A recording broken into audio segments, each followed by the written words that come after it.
Hello, and thank you for pressing play. You are not going to be sorry with my conversation with the brilliant, fearless, courageous, hilarious, iconic author of the already New York Times bestselling book, Not My Type. Jean Carroll is fearless, and today she is my guest. We had a great conversation, went live on YouTube and Twitter and a whole bunch of other platforms that I'm experimenting with regularly on Tuesday afternoon. And so I'm really happy to share this with you right now. I also want to let you know that I'm going to take the rest of the week off from the news segment, which I do every day. I do headlines and clips. It is a tremendous amount of work, hours and hours every day.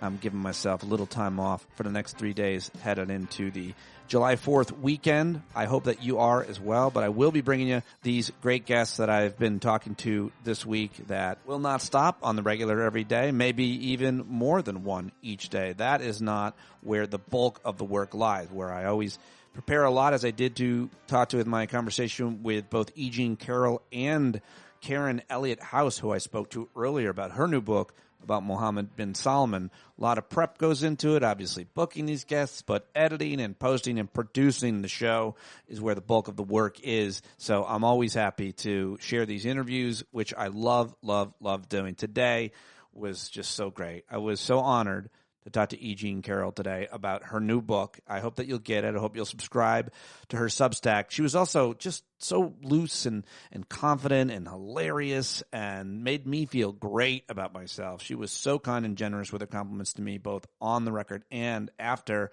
I pressed stop, and to her publicist. So that certainly made me feel real good. And I hope that it makes you feel good supporting my work because of the credibility that I've had throughout the years of interviewing guests like her, which creates the ability to book them, to get them here on the program. And I do prepare a lot to ask the questions, including reading much of Jean Carroll's new book. And so I hope you like it. At one point, about 15 minutes in, we lose our connection because she slammed her desk so hard. I vamped, and then she comes back, and I keep it in because I think it was real. It was a thing that happened. It was only about a minute. I think it's pretty funny. She's hilarious. She's inspiring. I love this conversation, and I'm taking the rest of the week off from the news, so I hope you're cool with that. I appreciate your support. Can't do it without you here on Patreon. Also now going to start posting on Substack. If that's annoying, you're getting a lot of emails, opt out of one or both of the emails. I know that can be annoying, but it's going to be really important to support me on Substack because that's the best place to be discovered. YouTube and Substack, as far as I can tell right now. Also, thanks everybody who joined us at last night's Monday Night Hangout. We had a lot of fun. J.L. Covan stopped by, but we had some great discussions, some great points being made by several brilliant folks, including our new friend Eric, who joined us at the beginning. If you want to watch it and you are a paid subscriber, you'll get a link included in today's show post for this episode. Now, before I get to my conversation with Jean Carroll, to make it a little bit more interesting and give it more context, I took the audio from an amazing 18-minute documentary made by Brave New World, which is an interesting progressive documentary company, Brave New Films, and they made this documentary. It's called Jean Carroll v. Donald J. Trump, and they use famous actresses, including Ellen Burstyn, Catherine Hahn, Lexi Underwood, and Regina Taylor, to bring to life the courageous testimony of Jean Carroll, who, of course, sued former president in 2019 for sexual assault, battery, and defamation. Trump was found liable for sexual abuse and defamation. As of 2024, he'd been ordered to pay a total of $88.3 million in damages. And so I thought that it would be great to share the audio from this film. This is about 17 minutes long. It's also very triggering. If you are a victim of sexual assault or rape, this is potentially very triggering for you, and you might want to just skip ahead because Jean and I don't discuss the details that you are about to hear here. But I think this gives a lot of context, and it makes the interview a lot better. I didn't include this in the videos that I shared, but I am going to include it here for podcast listeners. All right. Again, this is bravenewfilms.org, where you can watch this, which is even more powerful than just the audio. If you don't want to listen to it, you skip ahead. The interview starts at about 21 minutes, but here it is from Brave New Films. I'm going to walk you through the evidence that you heard in this case. My job and your job is straightforward. Stick to the facts, to the evidence, and to the law. How old are you? 79. 79. 79. How frequently would you shop at Bergdorf Goodman? I would tend to go to Bergdorf's once or twice a year for the sale. He came through the door and he said, "Hey, you're that advice lady." I said, "Hey, you're that real estate tycoon." He said, "I need to buy a gift. Come help me. Come help me. Come advise me." Did you agree? I was delighted. Why? Well, it was such a funny New York scene. I'm a born advice columnist. I love to give advice, and here was Donald Trump asking me for advice about buying a present. What did you do? I said, okay. Donald Trump was being very light, and it was very joshy and pleasant and very funny. The door was opened. That door has plagued me for years because I walked into it. That open door has plagued me for years because I just walked into it. Just walked in. What happened once you entered the dressing room? He immediately shut the door and shoved me up against the wall and shoved me so hard my head banged. I didn't want to make a scene. I know that sounds strange. I didn't want to make him angry at me. I didn't want to stop what started out as something light and fun and comedic. I remember he was very large, and his whole weight came up against my chest and held me up there, and he leaned down and pulled down my tights. At any point during this encounter, did you scream? I'm not a screamer. He had pulled down my tights, and his fingers went into my vagina, which was extremely painful. Extremely painful. It was a horrible feeling because he curved. He put his hand inside of me and he curved his finger. As I'm sitting here today, I can still feel it. Then what happened? Then he inserted his penis. I could certainly feel that pain. Sitting here today, how do you feel about your decision to go into that dressing room? It was very stupid. It left me unable to ever have a romantic life again. I had to tell Lisa. After she heard he had pulled down my tights, she asked me, did he insert his penis? I said, yes. And then Lisa said the words. She said, he raped you. He raped you, E. Jean. You should go to the police. Did you go to the police? No. Why not? Because I was ashamed. I thought it was my fault. Why did you think it was your fault, Miss Carroll? Because I was flirting with him and laughing. It was high comedy. It was funny. And then to have it turn into the... What did you do the next day? I went to work. You didn't skip work? No. Why not? I'm a person who always looks on the bright side, and I tried to find something that would help me get over this horrible thing. Who, if anyone at work, did you tell what happened? Carol Martin was an anchorwoman at ABC in New York. I took her through step by step what happened, and Carol is a very unjudgmental, open-hearted friend. But she gave me her concern was very different than Lisa's. Carol's concern was, do not go to the police. Did she explain that advice? Yeah, she said, keep it to yourself. He has 200 lawyers. He will bury you. What did you say? I agreed with Carol. Why did you stay silent for so long? I was frightened of Donald Trump. I thought he would retaliate. I was ashamed. I thought it was my fault. Were you afraid of how others might react? Women who are raped are looked at as soiled goods. People say, oh, you're so brave. You're so brave. But really they are thinking, I don't know, she should have been smarter. Or, I don't know, she should have screamed. Or maybe that dress she was wearing Maybe she flirted too much. And what about your family? Did you tell them? No, never. Why wouldn't you tell your family? We didn't talk. My family is very upbeat. We are all for having a great time. We do not discuss anything that would cause my parents or my sisters and brothers to feel badly. I'm sorry to ask this so directly, but have you had sex since Donald Trump assaulted you? No. Could your age have been a reason why you never had sex again? I don't think so. You know, I feel young. I'm a young 79. I think it's because flirting ended up as the worst decision of my life. The worst decision of your life? What is that a reference to? Going into that dressing room. How do you feel about not having been in a relationship since the mid-90s? I feel I've lost out. I'm sorry. I'm a happy person, basically, but I'm aware that I've lost out on one of the glorious experiences of any human being. Being in love with somebody, making dinner with them, walking the dog together.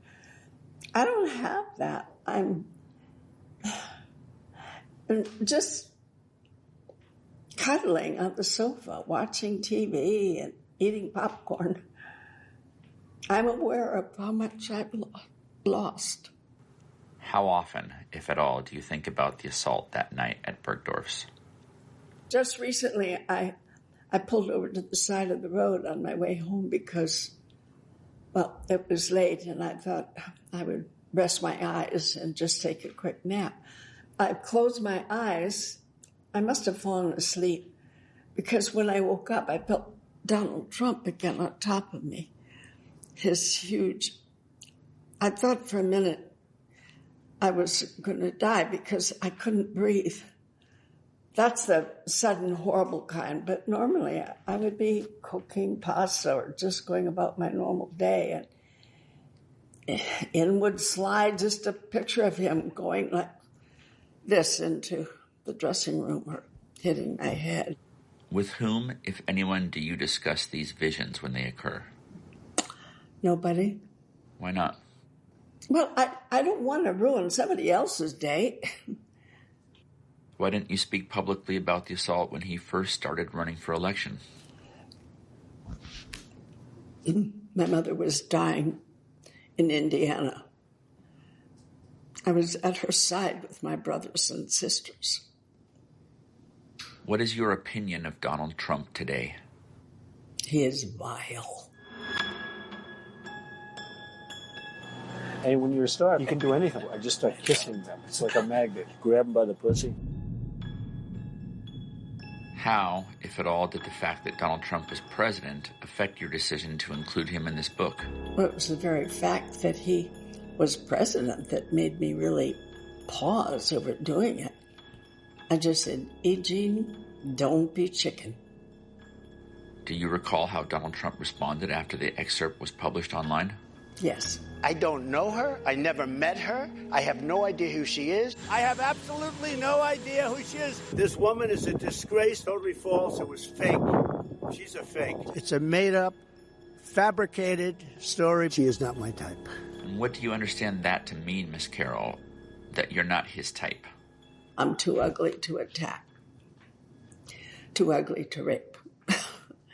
People have gone through much worse than being reviled by President Trump. I understand that. But boy, it hit me. And it laid me low. Have you received positive support since Mr. Trump made those statements? Yes. Loving, heart-swelling letters coming from people all over the country. You know, it bore me up. But here's the thing.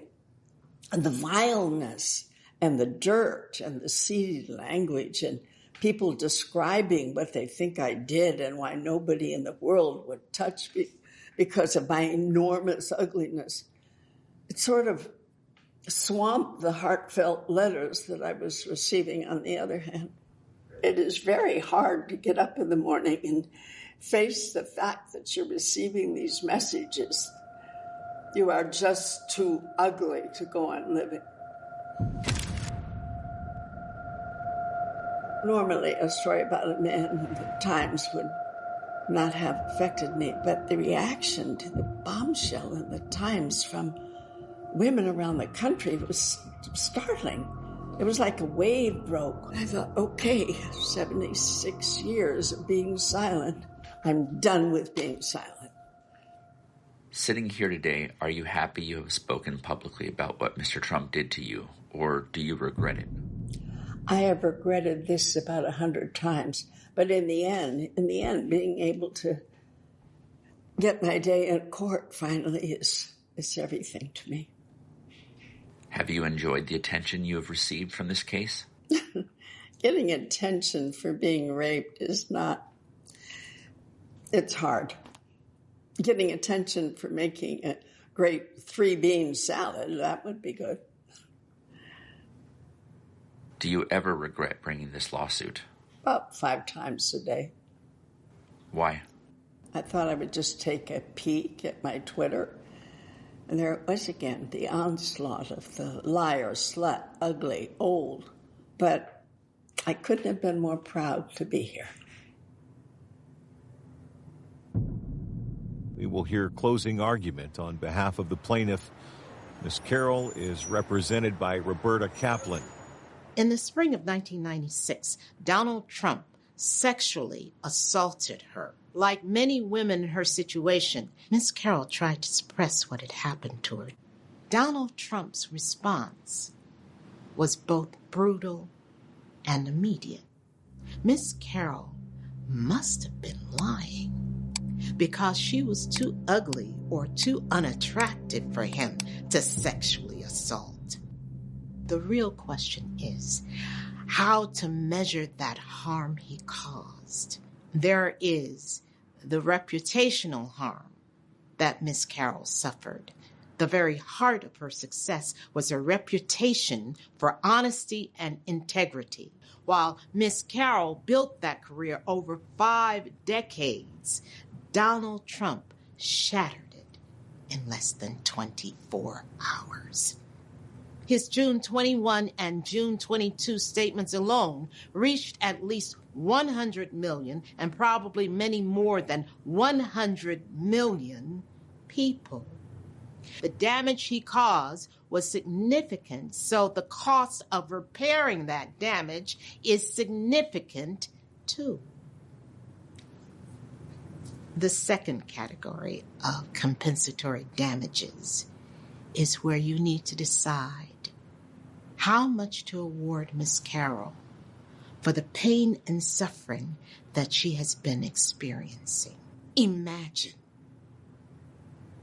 knowing that all these people out there hate you. They all want you to be raped or killed, wondering if they live across the street or right down the street, always worried that one day someone would act on these threats. The whole point of punitive damages is to punish a defendant who has acted maliciously to stop him and others like him from acting in a similar manner in the future. Donald Trump walked out of this courtroom and then out of the courthouse to hold a press conference. During that press conference, while you were sitting in this jury box, he told even more lies about Miss Carroll. This is a person I have no idea, until this happened, obviously, I have no idea who she was, and nor could I care less. It's a rigged deal. It's a made-up, fabricated story. The one thing that Donald Trump cares about is money. While Donald Trump may not care about the law, while he certainly doesn't care about the truth, he does care about money. I know that you will do the right thing and stand up not only for E. Jean Carroll, but for the principle that the rule of law applies to all of us, even the rich and powerful, even Donald Trump. We're coming on the air with breaking news, a ruling in the federal defamation trial against former President Donald Trump. The jury has ordered Trump to pay E. Jean Carroll $83.3 million. $83.3 million. $65 million for punitive damages. That is a gut punch to Donald Trump. Between both trials, Trump now owes a combined $88.3 million. I was jumping up and down. The women grabbed back, and E. Jean Carroll grabbed them by the pocket. It takes a great deal of courage. It paid off. It was a beautiful thing and very, very moving. A feeling of hope that when you tell the truth, you can be believed. It is about women and survivors all across this country.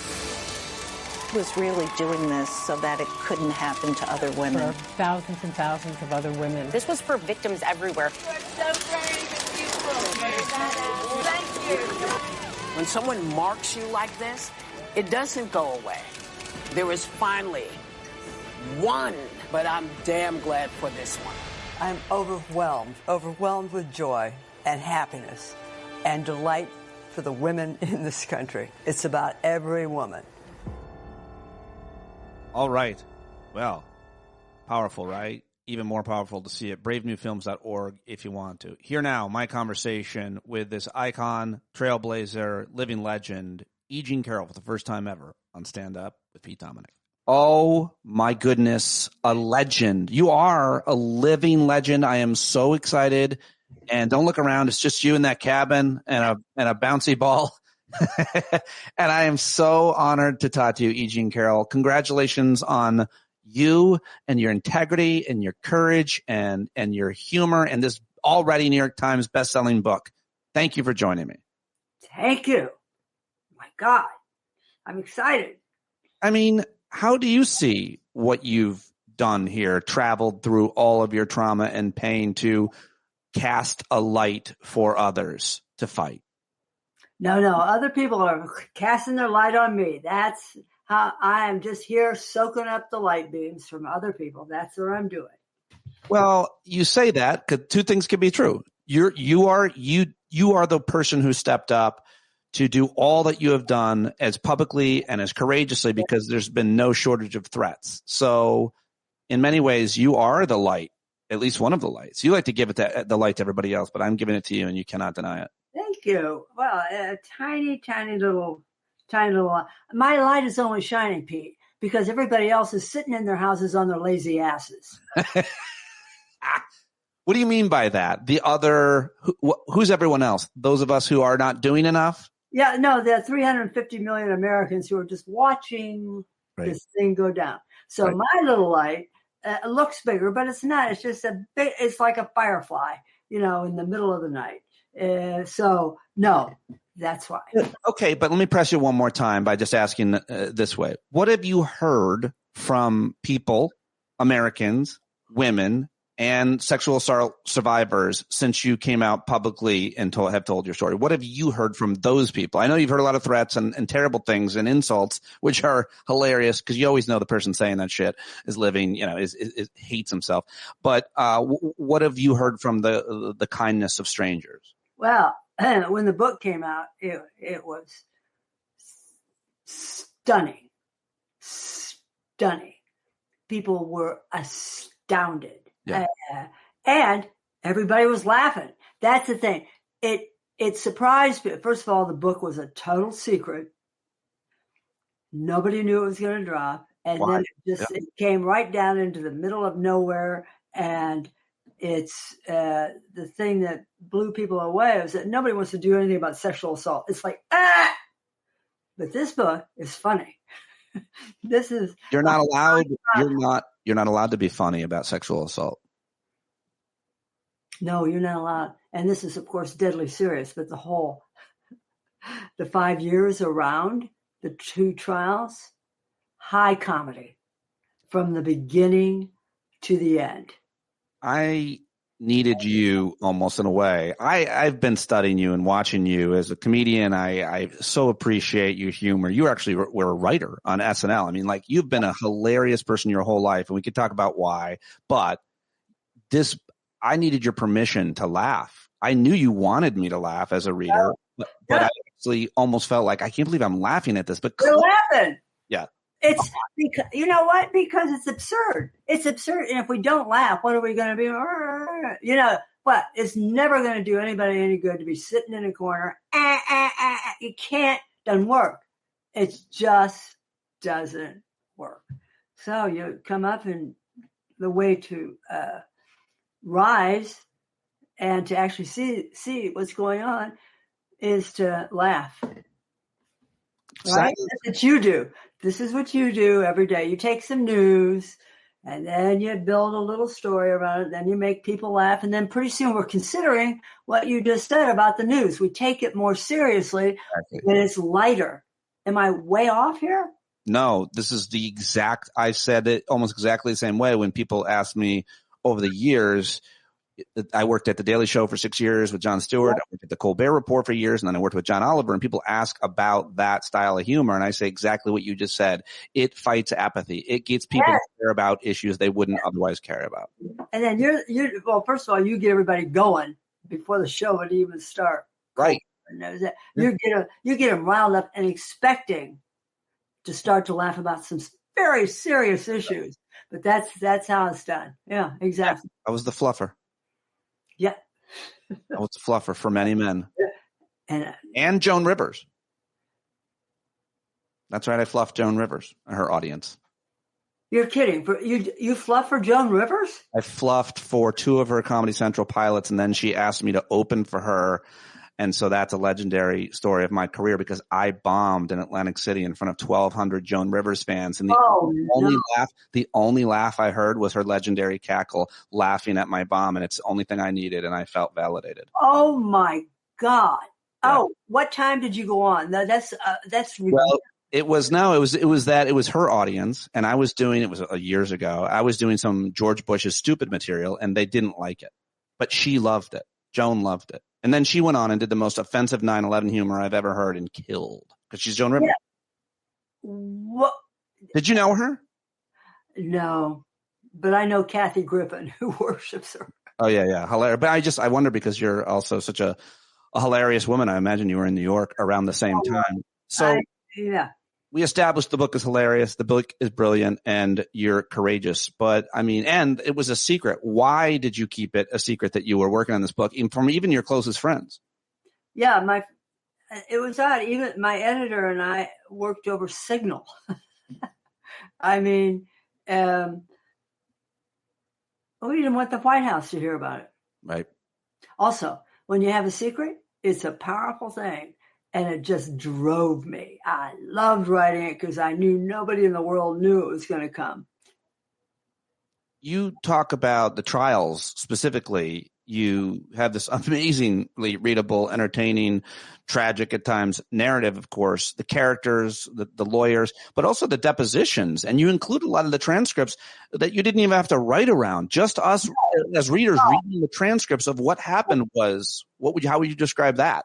Oh, you know, when I saw the trial transcripts and the deposition transcript, it read like a high comedy. It read like it was even funnier than an SNL script, because they were not very funny, because they get punched up after read through. As you know, you have the read. So the transcripts were so absurd and so hilarious. For instance, the deposition where Alina Habba, Esquire, Trump's most beautiful attorney, starts out by asking me, E. Jean, would you mind telling us who everybody you've slept with? Do you have a list? Do you know how many you've slept with? And that's how it starts. That's how the book starts. And Alina Habba thought she was shaming me.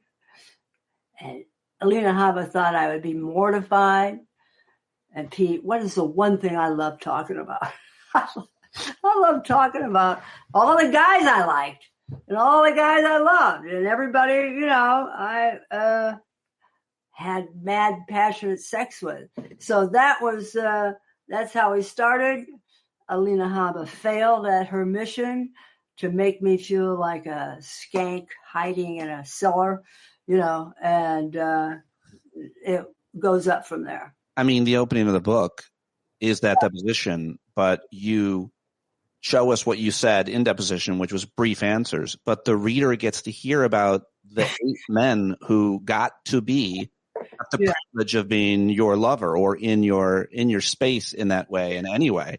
And it is one of the craziest, best, most vulnerable, hilarious, thoughtful, and I guess, like, what's the word to describe? Like, you owned each relationship, each affair, each moment. You really owned it, and you bragged about it, and you feel proud of it. But tragically, you say after Trump assaulted you, you were never with a man again. That's the point. That's the point. You enjoyed sex, intimacy, loved it, and the assault. It's the greatest gift we have. Yeah. And you detail it in the book. You talk about those relationships, which is fascinating, but also heartbreaking because you didn't continue with that pursuit. No.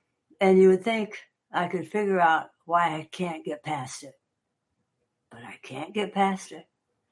Even though I know, I know what I'm doing wrong. I know that it makes no sense, but I can't get past it.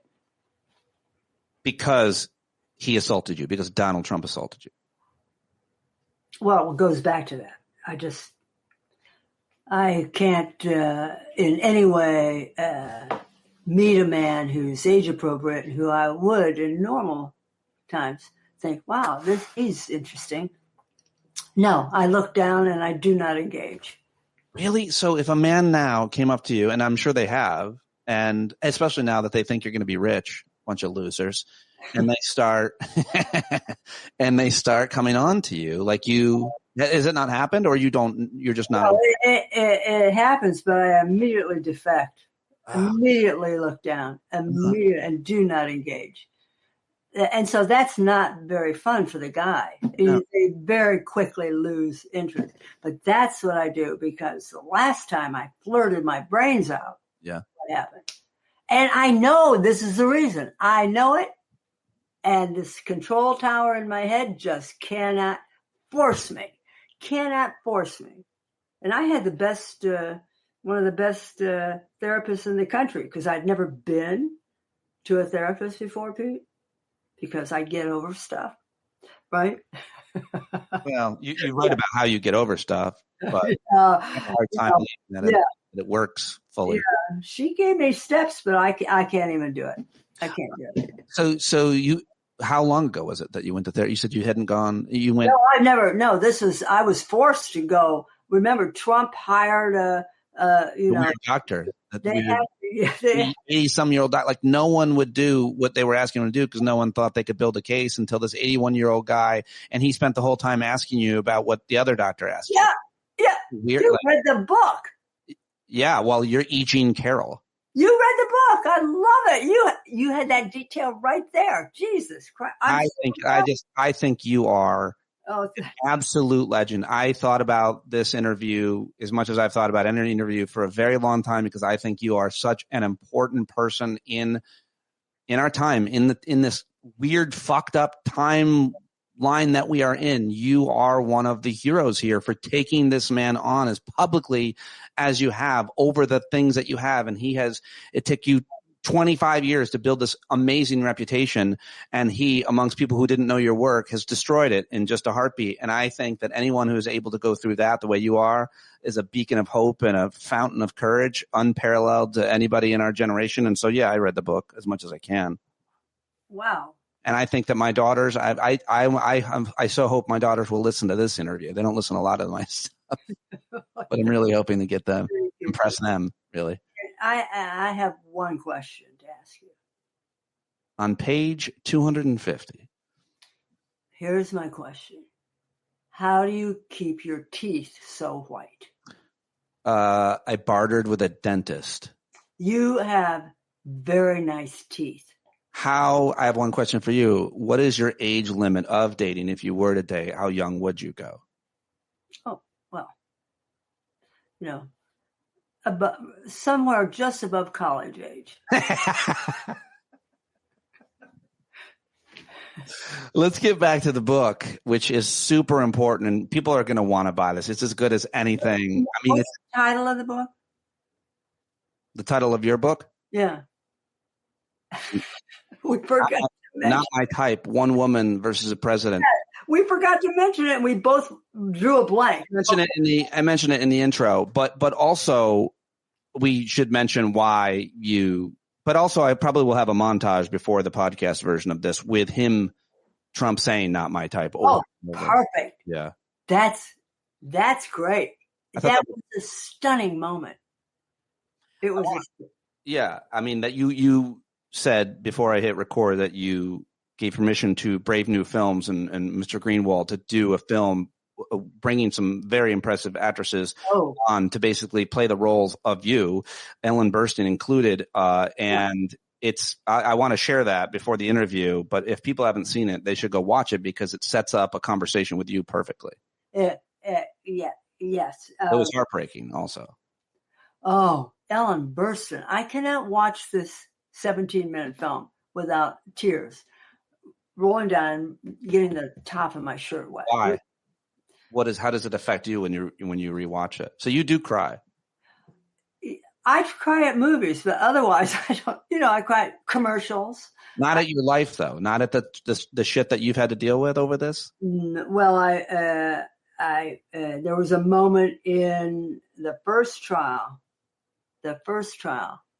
when we had made it through my testimony.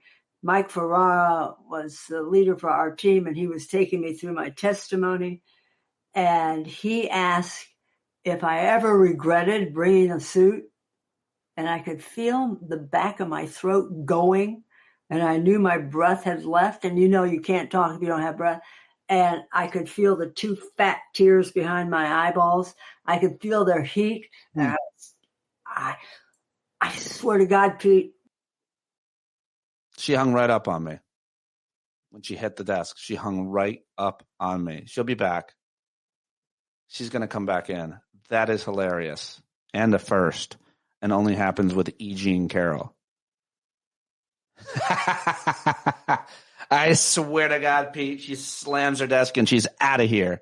Her whole computer went off and left us on an unbelievable cliffhanger as to how she was feeling in that moment, which she describes in her amazing book, Not My Type. It's so good. She's going to be back. I'm not worried. But I got to say, here she is. I just pounded on my desk. And I vamped in such a professional way. Oh, what did you say? You'd have been so impressed. I said that you left us on this amazing, you literally pounded the desk and your computer went gone and you left us on this cliffhanger about how you were feeling in that moment with the tears welling up behind your ear in the trial when you were being asked this question. Yeah. Boom. And you were gone. But she's back. And the tears just came flying out in the courtroom. And it was, boy, have you ever tried to get yourself back and gather yourself and stuff? It was, but I did it because Mike said, can you go on? And I thought, you bet I could go on. You can't shut me up. That's it. That was the one moment. What was it that drove you through these trials? A lot of people think and have accused you of wanting the money. And it's not like I always say to people that it just can't be worth it because the threats that you get on your life and the way that it makes your life, it's not worth it. And I'm talking about actually forget that about a trial against the most powerful, famous man in the world. But like any woman that has to report their assault, especially if it's a public man, it goes public, much less in their own family. They've got to tell their family. And as you said about your family, we don't talk about the bad things. So what drove you through all of this? Because it wasn't the money. You want to give the money away to things that Trump hates, which I love. Oh, boy. And we're going to get your opinion on what you think we should be giving the money to. Well, give it to black people and women. Women's reproduction, women's rights. I mean, they're just slowly being sucked out. Now I forget the question. what drove you through all of it? Like, what kept you going? 2 trials, you had the mock trials, the whole thing. You had the best lawyers in the country. Well, it's like the thing that kept me going was a deeply felt feeling of revenge. Really, that was it. But we don't talk about revenge in these things. We always try to talk about, speaking up for all women. It was a time to speak up. No, I felt I had reached the age of 75, and I thought, boy, if I don't do it now, I'll never do it. So I did it. And then at the age of 80, we got to trial, and we beat Trump twice. One of the issues you and eventually your lawyers were concerned about was that no one would believe that this man assaulted this woman because you're older, and the assault happened in what year? 1996. So you guys took that question on. Tell me about that. Well, it was not just that it was that the jury would be looking at an elderly, desiccated old crone. Okay. They could not imagine Trump in any way being at all, because he's Trump. He's glorious. He's the handsomest man who has ever walked. So attractive. So they couldn't imagine. We had a mock jury session that lasted all day. The jurors agreed totally that 2 people could end up in a dressing room in Bergdorf's in 96. They agreed that, yes, something possible could have happened in a dressing room in 1996 in Bergdorf's. And yes, Donald Trump was one of the people in the dressing room in 96, and E. Jean Carroll was one of the people in the dressing room. But they disagreed about one thing, Pete. They thought, I wanted it. Why did they think that? Because I'm too ugly to attack. So we had to, look at my old talk show from 96, take some screenshots, do the exact hair, the exact makeup. I actually found the hairdresser and the makeup person, and we did my hair and makeup every day, exactly like I looked in 96. We didn't fool anybody. I mean, I'm still an elderly, old crone sitting in the jury box, but, looking at the jury. But at least we gave them an echo of 1996. So, and it was a trick, and it worked. It worked. You did these mock trials. Tell us why you did those and what the outcome. That your lawyers thought they would be a good idea to get you ready for the actual trials. I didn't know that was a thing that. Oh yeah, on big trials, mock trials are held so lawyers can see which of their arguments are working. And boy, did we find out our argument was not working. Our argument was, this is a Me Too case. This is for all women. We were all so liberal.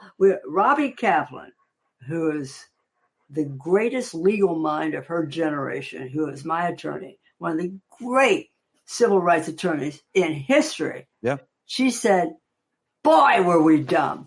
We didn't even see it. That's how blind we are. We are blind to what people actually think is going on in this country. They don't care about Me Too. They care about what? They care about one man and one woman in the dressing room. That's all they care about. They don't care about all this stuff that, we thought they did. And so, boy, we changed the lead attorney to somebody really macho like Mike Ferrara, because we found out male jurors like a macho plaintiff attorney. So, yes, mock juries, mock trials, jury exercises go on in many of the big cases where lots of money is being spent. They don't want to waste their money, so they want to test their arguments. And it was a good thing we did, because we were way off. We just had to wake up. We were not aware of the gender divide. I mean, are you aware of the gender divide? I mean, you live in on the opinions of the gender divide along vis-a-vis what? Everything in the country. Everything. Yeah, no, I think I talk about it with people who are kind of experts on it a lot. I don't know that they're right, but I certainly have a strong opinion of the gender divide, which is that we are a long way from any kind of gender equity among almost any metric from health to employment, except for education. Women seem to be doing better at higher education. Yes. Yes. But, I mean, much less believing men versus women in such situations, which is, I think, maybe specifically what we're talking about here. Yeah. People don't believe women. It's just not a fact. People don't believe women. They don't believe one woman. Sometimes they don't believe two women. But what kind of people don't believe dozens of women who accuse the same man of the same type of behavior over a certain period of time or a long period of time? Some people believe them. They just don't care. Yeah, right. That's true. That's so true. Yes. Yes, they don't care. So what happened in your case? Why? They like it. They like to have a man who's so powerful he can take what he wants. Oh, yeah. Yeah, you got that. Well, that's atavistic. People cannot help but feel that way. It's just where it's sort of ingrained in the human race to like a powerful man. It's not ingrained to like a powerful woman, but it's ingrained to like that powerful man. Do you think that powerful man? But that's not all of us, right? Like, I think I'm attracted to and like both personally and, intimately and like powerful women. Like I think it's like a lot of people think that it's good, right? Or just not most people, not most Americans. No, you don't think any of us? And I can't say it's. I like a woman who tells me what to do and slaps me silly. Is that too much to reveal? Oh, God. I'd love to meet your daughters. How are they? What are they? Powerful. How are they? Oh, my God. I'm writing a book. I'm working on a book. Been working on it forever for men raising daughters. Oh, that's brilliant. It's a how to raise independent, confident daughters, but it's not from my point of view. It's from me. I interview women about their fathers, good or bad. So I want you. Good. You like this idea? I like it. It's not about what men think. It's about what the women I interview, who I consider. So that's my only opinion in the book, I guess, is I think you're a strong, confident woman. And for men who want to raise strong, confident women, what are the things that we should do or shouldn't do? Because a lot of dads did the wrong thing. What about your dad? Well, wait a minute. You know who's going to buy your book? Hopefully men with daughters. But No. Women are going to buy your book and they're going to give it to their husbands. Okay. Fair enough. I think that's your audience. Cool. It's a great idea. Thank you. Coming from you, that means a lot. But what? Yeah, give me that thing. I'll give you a big fat blurb on the back. Well, I would really appreciate that, but what I would appreciate more is including you in the book. So the question to you is, you're this person. People know you, and whatever their opinion is about you, what was your relationship like with your dad? What kind of dad was he to you? He was a great dad. An ice skating champion, very gentle. Everybody's read Jane Austen's Pride and Prejudice. He's like Mr. Bennet in the book. He's gentle, quiet, very funny, very witty, always there, came home every night, had cocktails with my mother. Always we sat around the dinner table. He encouraged us to be funny and to laugh. It was, he's very a great dad. One of the things I think about with parenting in general is the things they say versus the things they do. I realize that my daughters, when I gave my daughters all my most famous, thoughtful, brilliant lectures and pieces of advice, I would always check in with them about a minute in, like, when did I lose you? Because they're not paying attention. But they're always watching you. Do you agree? He took me hunting. We went when I was like 14. We'd be driving somewhere to a track meet or something. He'd say, "Here, take the wheel." Stuff like that. Just important, not make it a big thing. Just here, take, because he believed that I would have that was scary because come on, the family was in the back seat and I got, That is, that's crazy. I liked it up until then. He's like, he's forcing you to take the wheel literally. And he's like, yeah, but there was a baby on the roof. So it wasn't that safe. So getting back to your book, Not My Type, which everybody should buy. It seems like everybody is buying it. It delves into both of your lawsuits. But yet there's a lot in the book, I'm told, that we don't already know and that you couldn't put in the book. Give me some of it. Oh, well, we had some evidence that we could not present to the jury in the first trial. For instance, Michael Wolff, who wrote Fire and Fury about the president, he wrote a book called Too Famous, and he had, I believe, hundreds of hours, but that sounds like too much. So let's say scores of hours with Jeffrey Epstein. And he happened to get Jeffrey Epstein on the phone talking to somebody, telling them that he had run into Trump right after the event in Bergdorf's in 96, and Trump regaled him all the details of the assault. So that was, we couldn't use it. You know why? Why? Robbie Kaplan decided just the two words, Jeffrey Epstein, were so inflammatory. Judge Kaplan would never consider it. You didn't even want to go in front of Judge Kaplan, who's very conservative. He's like God on the Sistine Chapel ceiling. I mean, terrifyingly conservative, by the book, no nonsense. You don't take Jeffrey Epstein to Judge Kaplan. So we lost that. There was also you left that piece of evidence behind. You didn't use that. Yeah, we didn't use it. Then Sean G. Crowley, one of my great lawyer. She's very impressive. Yeah. And a beauty and a fabulous woman and fantastic. I'm not going to say I noticed. She during a break, she tried to really sneak in. This is an end run by Sean G. Crowley. During break, she said, Judge Kaplan, we have an issue we'd like to have you consider. He asked her what it was. She said, we have something we'd like to introduce into evidence for the jury. He said, what is it? She said, it's a book, Your Honor, that Donald Trump wrote. He said, well, what is it? And she said, it has his shopping tips for buying gifts in Bergdorf's in it. Wow. And well, he said he never went in there. It's worth mentioning. He didn't remember ever going there.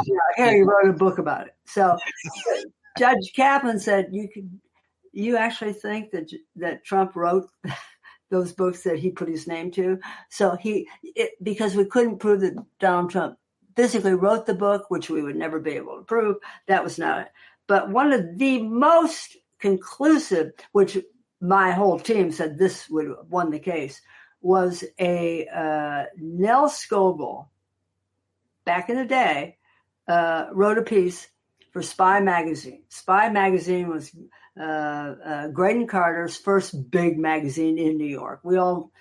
It was just the funniest, wittiest magazine ever, probably in the history of American magazine. And the solid journalism in it is why the magazine really worked. And Nell Scoville wrote a piece about lunchtime romance in New York. And it named the 4 or 5 places where New Yorkers sneak off to have little, as we used to say, nooners. And on the list, Bergdorf's changing room. And who was on the cover? Donald Trump was on the cover, and it's a huge piece of evidence as to everything. There's just so much. There's so much that if you pay close attention to your case, what you've said, even if the objective reporting of it, and then you consider obviously how he has done this, accused of doing this to so many other women, and then of course admitted it on tape, and everybody knows who the man is. No one should be shocked or surprised that it happened exactly the way that you painstakingly have shared with us publicly. Well, we were glad to get the Nell Scoville thing. It was too late to get it in trial because the trial was going on, but because we had, the team had talked to several people who said, yes, everybody knows this goes on in Bergdorf's. It's not a secret, but we couldn't get anybody to come into trial and testify to that. What was it like? People always talk about how hard it is for the victims of any crime, much less sexual assault, to testify against the person who did it to them. And it must have been so hard for you. Or what was it like for you to sit in that courtroom with him? Wasn't he there a lot? Weren't you both in the same room? He was always there. It was great. Let me tell you, I am Think of the millions. Wouldn't you love to sit down in court and tell Donald Trump to his face exactly what you He think? didn't insult me. I was on The Apprentice, though. What?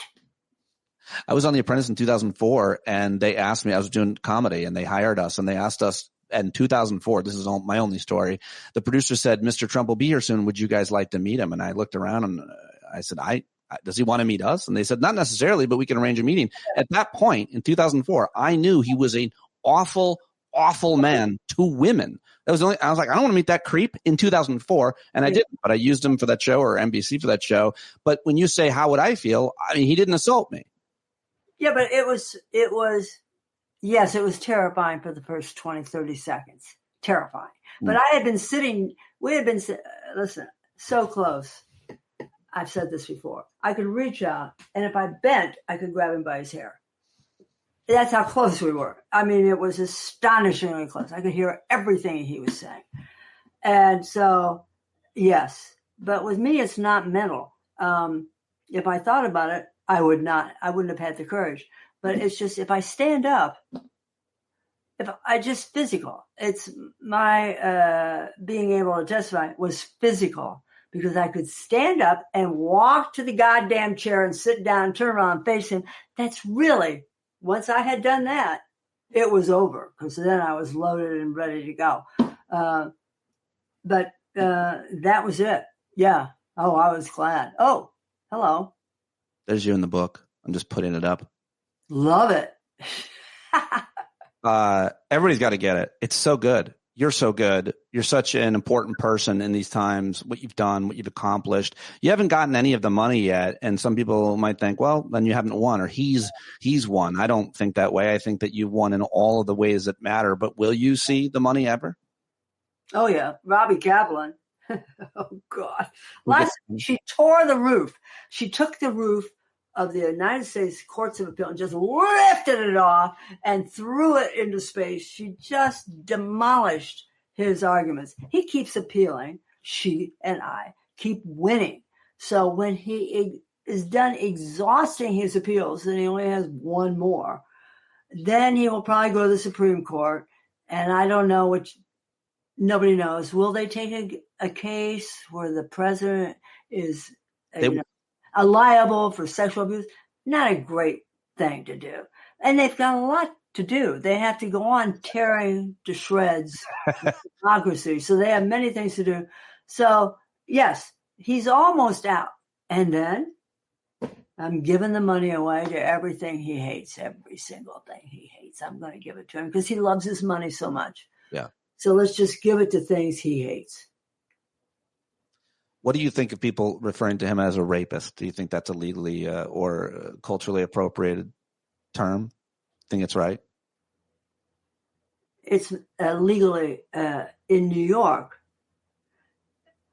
New York, actually, after the trial, New York State passed a bill saying that what he did was actually rape. But at the time, the unanimous jury decided it was not, that it was sexual abuse. So I'll go with the unanimous jury. You know, they are the ones who listened to it and they decided. So let's just keep it on the legal terms. They heard the case. They knew what he did. And yeah, I'm glad they decided. Let me just ask you finally, what are you scared of? What are you afraid of? You're living up there. You just did a shoot for New York Magazine, an interview. There's a picture of you holding a shotgun. You learned how to shoot a shotgun recently. Like, what are you, like, what role does fear play in your life? What animates your fear, if you have it? Well, fear, I have to go. I'm done with that. I'm done with that kind of thing. I don't think about it. Robbie Kaplan made sure I have wall to wall, round the clock, complete 24-hour. If anybody so much as blinks at my house, the police arrive. No, there's all sorts of alarms and everything. Did you see the dogs walking through? I saw one of them. I didn't know there was, but I mean, that's great. I love to hear it. Look at the size of that dog. There she is. I mean, she wears more than you do. Look at this. So so we have dogs and I have a shotgun. But I just adore you. But the fear, I love that. I love that answer. Good. You're done with it. And what is the secret to your health, your longevity? The brain diet. What's that? Well, first of all, I'm sitting on a ball, so okay. I'm constantly moving. No, brain diet. I'm sure you do the same. Leafy greens, nuts, berries, beans, whole grains. That's it. I don't eat crap.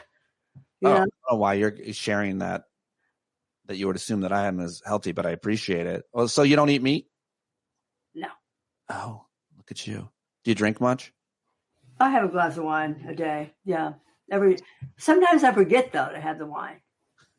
And then somebody on, Twitter calls me a drunk and I think, I better go have a glass of wine. I think that means you don't have a problem if you forget. Yeah. No. You eat meat? I do. Yeah, I don't have the healthiest diet. I don't have a terribly unhealthy diet. I don't eat a lot, but I need to do better. I'm 49. I got to do better. Oh, 49. Oh, my God. Think how young that is. I don't know. It's all perspective, I think. You're a young man of 49, out and ready to go. Well, we'll see. I was ready to go for you, hopefully, today, and I was so grateful that you were able to join me. I hope that everybody goes and gets the book because it is so good. And I laughed so hard at it. I'm going to say it, but I also learned a lot. And I hope everybody reads it, buys it. You know what? Work. Your interview was so good. You're very good at this. I'm going to put that on. Entertaining, very engaging, highly enlightening, right? Highs and lows, tragic and comedy. No, this is a good interview. What an endorsement. Dude, you got the endorsement. I'm elated. I'm going to go get a rubber ball. I'm going to do all the rest of my interviews on a rubber ball for the rest of the time. Yeah. Yeah, get a big one, though. Don't sit on one of the little ones where you put your knees up to your chest. You got it. I've got one. I really do have one. I'll show it to you. All right, I'm going to hit end on this. I'm going to hit end on this and share it with everybody. Thank you so much, E. Jean Carroll. You are a living legend, but stay here with me. And there you have it, E. Jean Carroll. So nice to me. And after I press stop, even more kind to come from me. So very happy to have her joining me, and I'd love it if you went and subscribed to her Substack or mentioned on Blue Sky or wherever she is, all the links to the show notes where she is, that you enjoyed her here. And I'd love your feedback as well. I hope you like that. And I can't do it without you. Patreon.com/Dominic. And you can support the show there. Okay. Also on Substack. YouTube. That's it. I'll talk to you tomorrow with another great guest. Karen Elliott House is going to be my next guest. She's the author of The Man Who Would Be King about Mohammed bin Salman and the transformation of Saudi Arabia. Fascinating conversation. Learned a lot from her. And listeners who watched it live really enjoyed that one as well. But that's it for now. John Carroll taking us out as he does every day. Go buy, download his new album at johncarroll.org and take care of yourself. Okay. Boy, you better stand up. Well, there's a whole lot more of us who know us right. They'll keep right on ignoring us if we keep sitting tight. You got to open up the window to let in some light. You got